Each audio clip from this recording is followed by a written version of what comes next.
ጎረቤትህ የሆነችን ሴት ከማባለክ ከ10 ሴቶች ጋር ዝሙት መስራት ወንጀሉ እንደሚቀል ታውቃላችሁ? ነቢያችን ሰለላሁ ዐለይሂ ወሰለም አንዴ ተጠየቁ። አዩ ዘንቢን አዕዘም ተባሉ። ከወንጀሎች ሁሉ የከፋ ወንጀል የትኛው ወንጀል ነው ተብሎ ተጠየቁ። ነቢያችን ሰለላሁ ዐለይሂ ወሰለም ሲመልሱ ምን አሉ? አንተ ጀዐለ ሊላሂ ኒደን ወሁወ ኸለቀክ፣ አላህ ፈጥሮህ ሲያበቃ ለሱ አጋርን ልታደርግለት ነው፣ ሸሪክ ልታደርግለት ነው። ثم አይ ተባሉ። ከዛ ቀጥሎ ሳስ ተብሎ ሲጠየቁ አንተቅቱለ ወለደክ፣ ልጅህን ልትገድል ነው። ኸሽየተ አያእኩለ ማዕክ፣ ካንተ ጋር እንዳይበላ ሰግተ የኑሮ ውድነትን ፈርተህ ልጅህን መግደል ነው አሉ። ثم አይ ተብሎ ተጠየቁ። ከዛ በኋላ ሳ ተብሎ ሲጠይቁ ቢአንተዝኒ ቢሐሊለቲ ጃሪክ፣ የጎረቤትህን ሚስት ልታባልግበት ነው፣ ከእሷ ጋር ዝሙት ልትሰራ ነው። ይህ ወንጀል አላህ ዘንድ እጅግ ከባድና ጸያፍ የሆነ ወንጀል ነው። በሌላ ሐዲስ ነቢያችን ሰለላሁ ዐለይሂ ወሰለም ምን ይላሉ?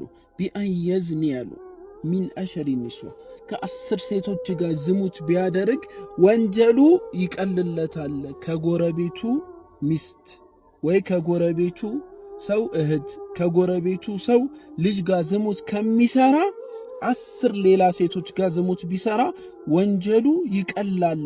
ይህ ወንጀል እጅግ በጣም ጸያፍ ነው። ጎረቤት ክብር አለው።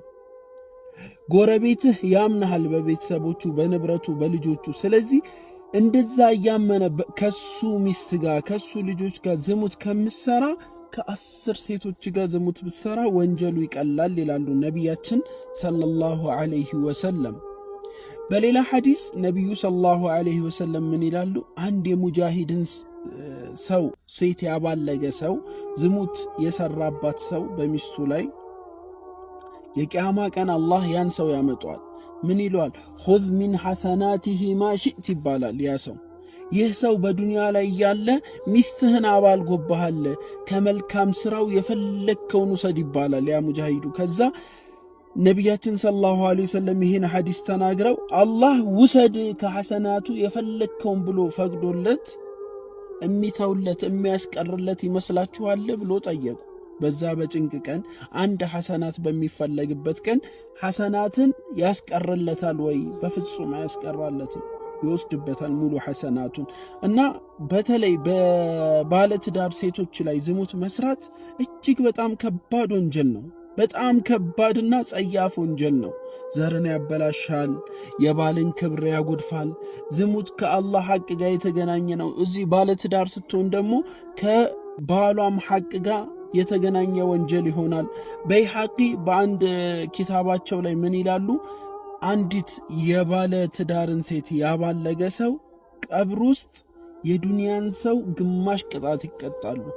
ዱንያ ማለት አደም ከተፈጠረበት አንስቶ ቂያማ እስከሚቆምበት ያሉ ህዝቦች ሰርተው የሚቀጡትን ወንጀል ግማሹን ይቀጣል ይላሉ ነቢያችን በይሐቂ በሐዲሳቸው። ስለዚህ ይህ ከባድና ጸያፍ የሆነ ወንጀል ነው። በተለይ ባለትዳር ሴቶችን የምታባልጉ ጥንቃቄ አድርጉ። ዝሙት በሁሉም መልኩ በሁሉም አይነት ሁኔታው መጥፎ ነው። ነገር ግን የሚከብድባቸው ቦታዎች አሉ። ጎረቤት ሲሆኑ፣ ባለትዳር ሴቶች ሲሆኑ። አላህ ሁላችንንም ሂዳያ ይስጠን።